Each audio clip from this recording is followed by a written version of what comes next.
Hi guys, welcome to the Safe Hands podcast. I am your host Rebecca, Managing Director of Safe Hands. I'm joined right now by two lovely people. Firstly, we have Alice, a fellow nurse and instructor from Safe Hands. Hi Hello, everyone. Alice, how are you? Good, thank you. Thanks for having me. You're welcome. And I'm also joined today by a special guest, a paediatrician from Mediclinic Parkview Hospital here in Dubai, Dr. David. Hello. Hi. Thanks for inviting me. Yes. No, thanks for coming. So, hot topic today. We're going to be talking all things allergies, and I believe we've got the right guy for the job in with us today. This is your area of expertise, isn't it, Dr. David? Yes. So I'm a consultant from England that have been working here in Dubai since January this year, and I see children with all general problems, but also my subspecialty interest is allergy and breathing problems. And I have a degree in allergy from last year, so I see children here in Dubai up to 18 with allergy problems. So it's a good opportunity to talk about what we're seeing to inform parents. Awesome. So I suppose it's good to start from the beginning, really. When we sort of think of the word allergy, it triggers different things for different people, I think. And before I started as a student nurse, when I thought about an allergy, it sort of triggered or conjured images of Will Smith in the movie Hitch, you know, when he gets the swollen Something lips. terrifying. Yeah, something terrifying. Swollen lips, hives, rashes. But the reality is it can trigger different responses in different people, right? There's different severities. Sure. So what is an allergy and how does it usually present itself? So we are seeing more allergy, and actually the actual incidence is probably not as great as what people think. And in fact, a lot of people think they have allergy when they don't. Right. Allergy is an immune system problem. So what happens is that what triggers allergy is normally a food protein or something in the air like pollen, dust mite droppings, or animal saliva proteins that for some reason in some children and adults it causes a reaction if they become exposed to it, and it follows an immune pathway whereby the immune system is attacking it like it attacks a bacteria or an infection. So the response is important to have that response, but it's abnormal because we don't need that or want that when it comes to allergy. So it's a specific immune problem. Okay. And what are the signs and symptoms that we usually see when it comes to allergies? So that depends on what allergy problem we're talking about. Okay. Of course, there are four main allergy problems: eczema, food allergy, asthma, and hay fever. So one thing people worry about here in Dubai is food allergy. So the symptoms you should have if you are eating or exposed to a food that you are allergic to is that you develop a rash in most cases, you develop some swelling around the face, some itching in the mouth, some runny eyes, itchy eyes. And the key thing is that these symptoms come on within 30 minutes normally of eating the food. Okay, so it's quite quick. And of course, it also comes on every time you eat that food. So sometimes parents may suspect an allergy because they see a reaction some days and not others, or because the reaction happens a few hours later than after eating it. And in fact, it's probably not, because it should come on quickly. We often have that question in our first aid training courses of people who have had symptoms, as you say, hours later or days later, and that's exactly what you've answered there. The immediate reaction is what an allergy or a severe allergy would be, right? Yeah, and that's called immediate allergy, and that's something you can test for. Now, there is a delayed allergy situation as well, which is normally where you have problems with your gut, your stomach, so pain, vomiting, change in your bowel habit. Babies who have milk allergy, they get worsening reflux, and they may get some eczema, and that comes on a few hours later, and commonly with foods like milk and soya foods that are in their diet a lot. But the ones where we worry about anaphylaxis and more severe allergy, then it comes on quickly. Okay, that's something we face in our trainings a lot. Allergies and allergic reactions are something that we try and train people for in those emergency scenarios. Alice, you deal with it more than me these days, but it's a big fear amongst parents, anaphylaxis. How prevalent is it? So it depends on the food. I mean, the main risk factor for somebody who may have a risk of having a severe reaction would be if they have asthma. So if they have asthma, then we worry more that they may get anaphylaxis and more severe reactions. So it's important to treat their asthma.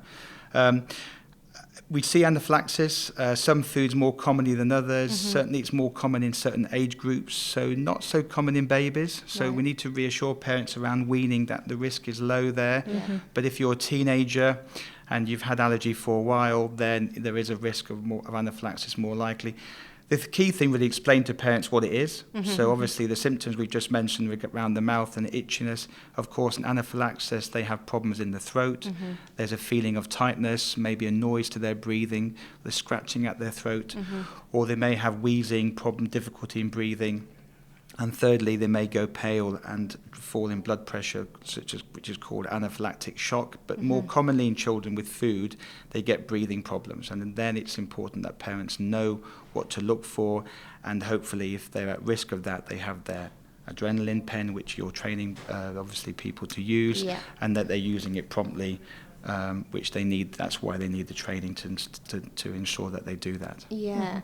I mean, in terms of someone who's prone to anaphylaxis or anaphylactic shock based on the severity of their allergies, what's the sort of time frame that you're looking at from the moment the person ingests the allergen or the thing they're allergic to the moment that, it can really become serious or life-threatening? Yeah. So, I mean, studies, it's very hard to study this because we can't let people just have their reaction, not give them treatment. But we know it does take minutes. It's not straight away. Yeah.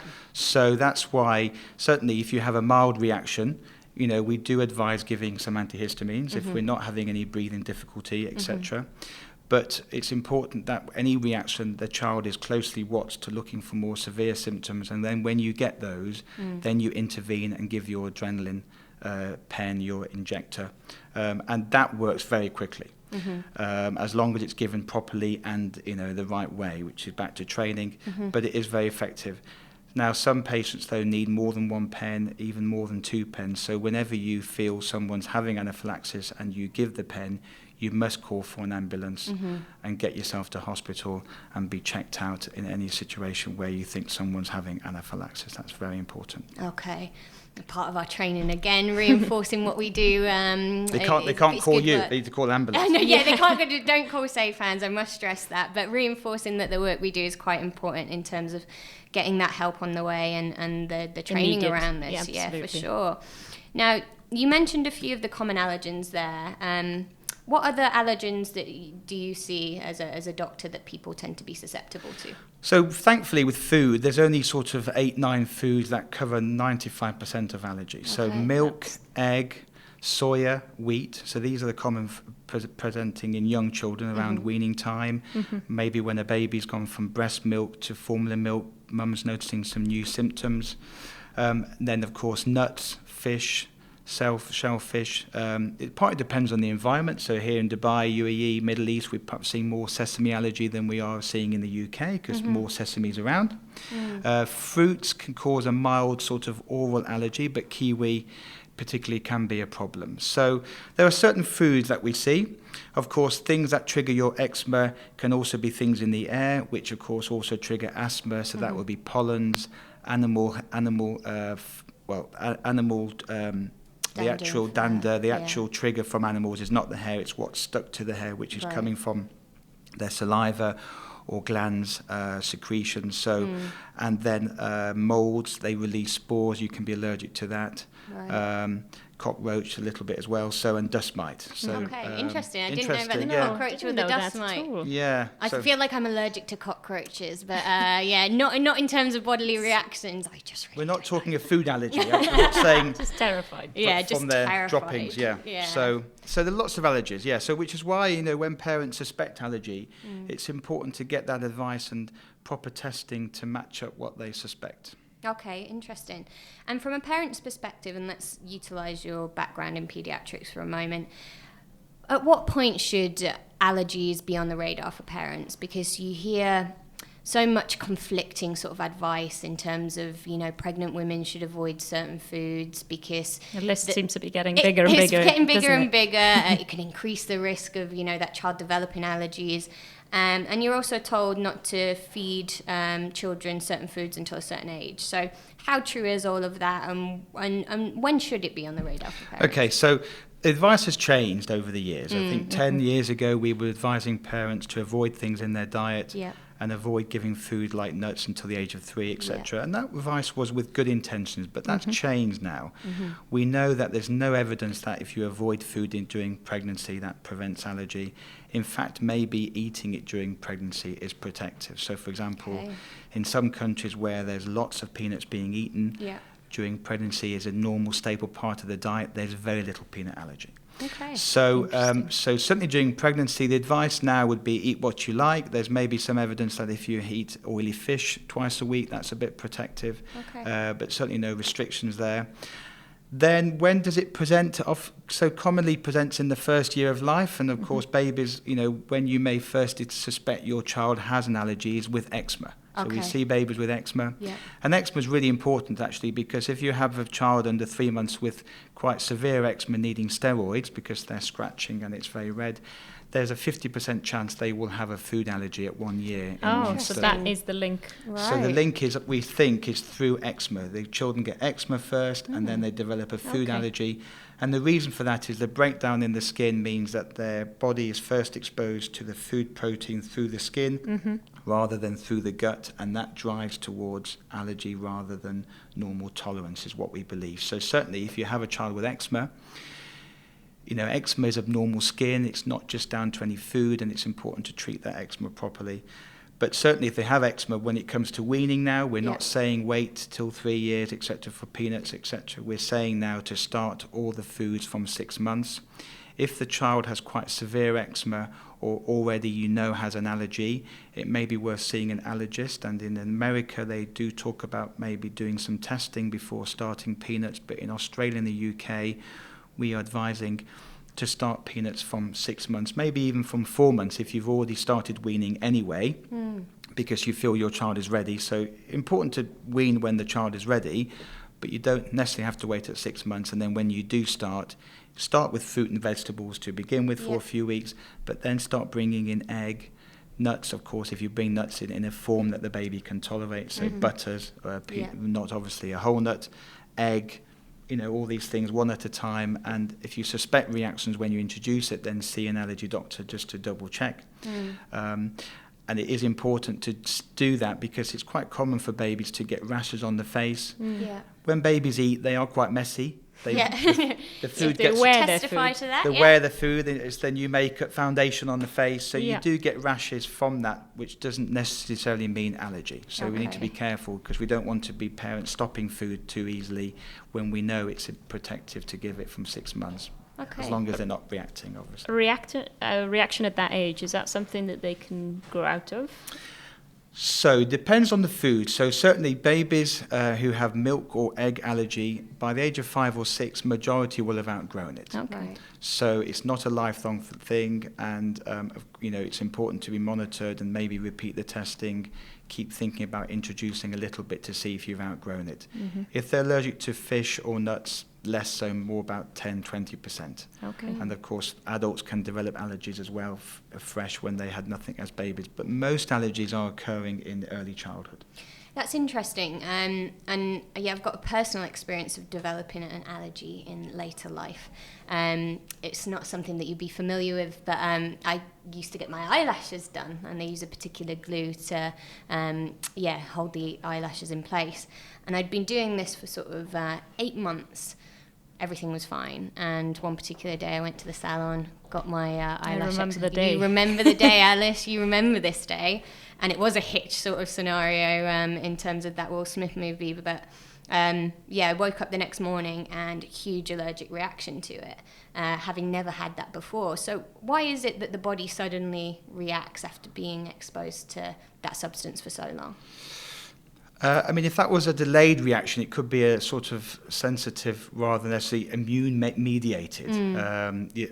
But it's not, eyelash glue allergy, not a common one I'm seeing, but probably in Dubai it's probably fairly common. I can imagine it just is. After sesame. So, but But we don't really know. I think adults were eating shellfish, and then a few years in their 30s, 40s, they suddenly become allergic. Yeah. We don't really know, but it can come on Case any by time. case as well, isn't it? Yeah. So obviously, if you've got other allergic symptoms and that issues, then that increases your risk. But the key thing is, obviously, if you have a reaction when you're an adult or as a child, get a test, know what's going on, know what to avoid, and manage it safely that way.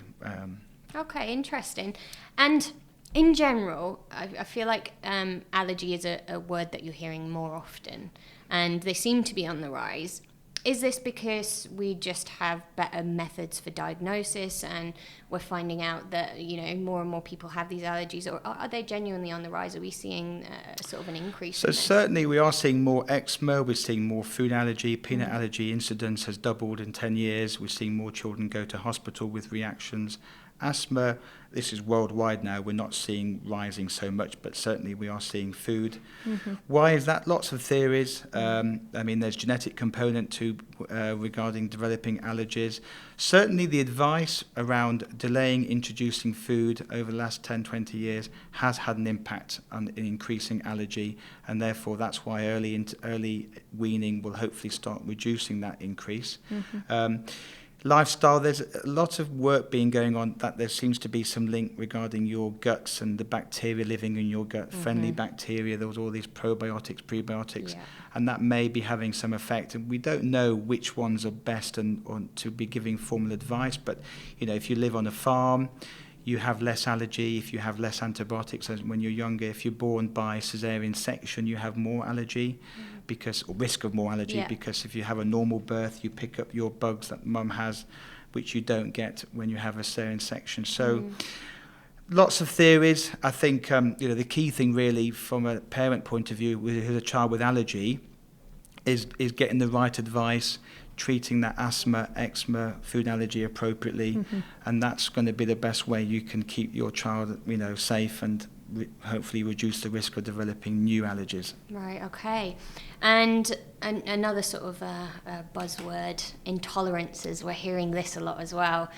What is the difference between a food allergy and a food intolerance? So food allergy, we've talked about, is a specific immune problem.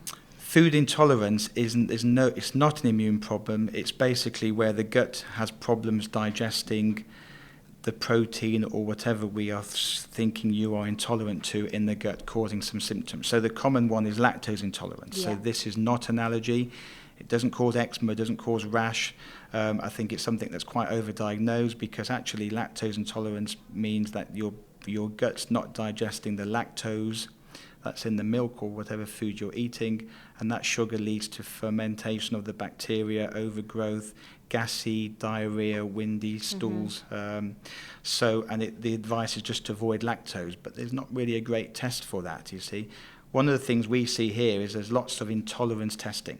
Lots of it. And it's the bane of my life, really, because parents see me with their children telling me that my child has this and has this and has had all this testing. Of course, one of the common tests is IgG, where they do a panel and look for every single food, often foods they've never eaten before, but they're doing everything. It costs a lot of money. The problem is that having IgG to a food is entirely normal. That's the normal immune response, making IgG to something foreign, which is whatever protein that we're testing. Now, actually, having IgG protects you from getting allergy. So if you have high IgG levels for certain foods, it does not mean you're intolerant. Now, you still might be, but that's not how you diagnose it. But so this is what these tests are showing up as? Yeah. Right. And of course, it's something that they can show a parent or an adult and say, look, this is high, you're intolerant to this. Great, they have an answer. But we don't want children to be overdiagnosed with allergy. It impacts on their nutrition. We know that children who are milk allergic all their life will be a little bit shorter in their height, will have weaker bones when they're older. So it's important to get it right, and that's why when I see patients who've had this intolerance testing, what we do is go through the foods that they are avoiding and start bringing it back. So the way of diagnosing intolerance is doing a food diary, trying to find a pattern to the symptoms that you have with what you're eating. If parents then think, oh, milk seems to be a problem, because intolerance is going to be things like milk, cow's milk, wheat, egg, foods in your diet regularly. Remove that food for 4 weeks. Do things get better? So, and they may get better, but it could be a coincidence. So you do IgG testing, things get better. How do you know it's not a coincidence? You must bring the food back again to show that things are getting worse again to confirm it. So that's how you diagnose intolerance. There is no test for it. The tests that we do have, skin prick or blood test, is for those reactions where children are having a swelling, itch within 30 minutes of eating a food. And then we test the food that the history suggests. That's interesting, because I feel like a lot of people are going to get these tests for certain food intolerances, and I feel like they're changing their diet on the back of that alone. So it's very interesting to know that actually you need to take that further step, do the food diary. And did you say there that the food can actually be reintroduced at some stage, even if there is an intolerance there? Is that the aim? Yes, so obviously when we talk about intolerance, we talk about gut problems, not these, quick rashes, swelling and things like that. So yes, over time you can outgrow your intolerances, and it's a question of bringing the food back again. But the other thing is, if you avoid a food when you're not allergic, that increases your risk of becoming properly allergic over time, because you're avoiding it. We're back to how when we're delaying introducing foods, we're seeing more allergy. It's ironic. Yeah, so it's, it's important to get that advice.